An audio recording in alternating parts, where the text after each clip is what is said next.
नमो भगवते वासुदेवाय। बोलो विष्णु भगवान की जय। बोलो तुलसी मैया की जय।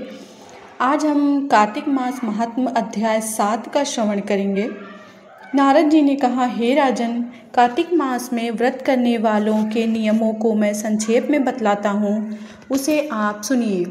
व्रती को सब प्रकार से मांस, उड़द, राई, खटाई तथा नशीली वस्तुओं का त्याग कर देना चाहिए। व्रती को दूसरे का अन्न नहीं ग्रहण करना चाहिए, किसी से द्वेष नहीं करना चाहिए, किसी से तीर्थ के अतिरिक्त कहीं अन्य यात्रा नहीं करनी चाहिए।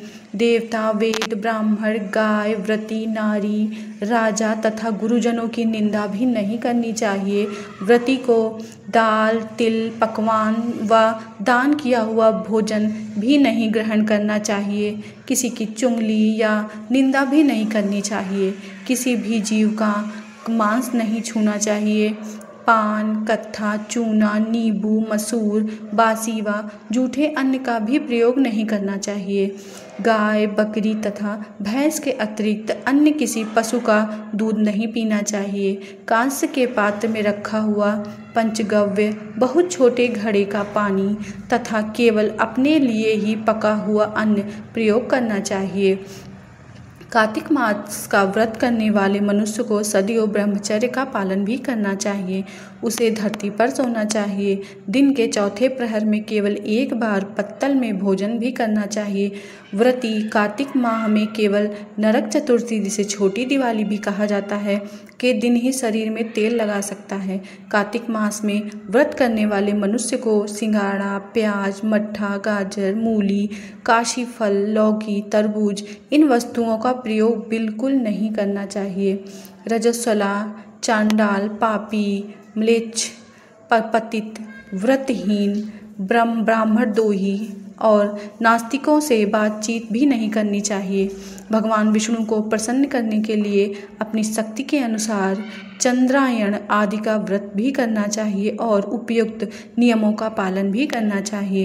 व्रती को प्रतिपदा को कुम्हड़ा, द्वितीया को कटहल, तृतीया को तरुणी स्त्री, चतुर्थी को मूली, पंचमी को बेल, षष्ठी को तरबूज, सप्तमी को आंवला, अष्टमी को नारियल, नवमी को मूली, दसवीं को लौकी, एकादशी को परवल, द्वादशी को बेर, त्रयोदशी को मट्ठा, चतुर्दशी को गाजर तथा पूर्णिमा को शाक का प्रयोग नहीं करना चाहिए। रविवार को आंवला का प्रयोग भी नहीं करना चाहिए।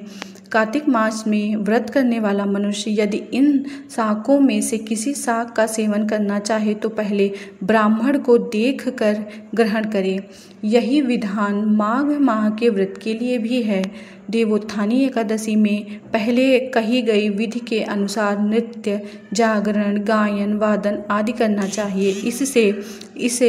इसको विधि पूर्वक करने वाले मनुष्य को देखकर यमदूत ऐसे भाग जाते हैं जैसे सिंह की गर्जना से हाथी भाग जाते हैं।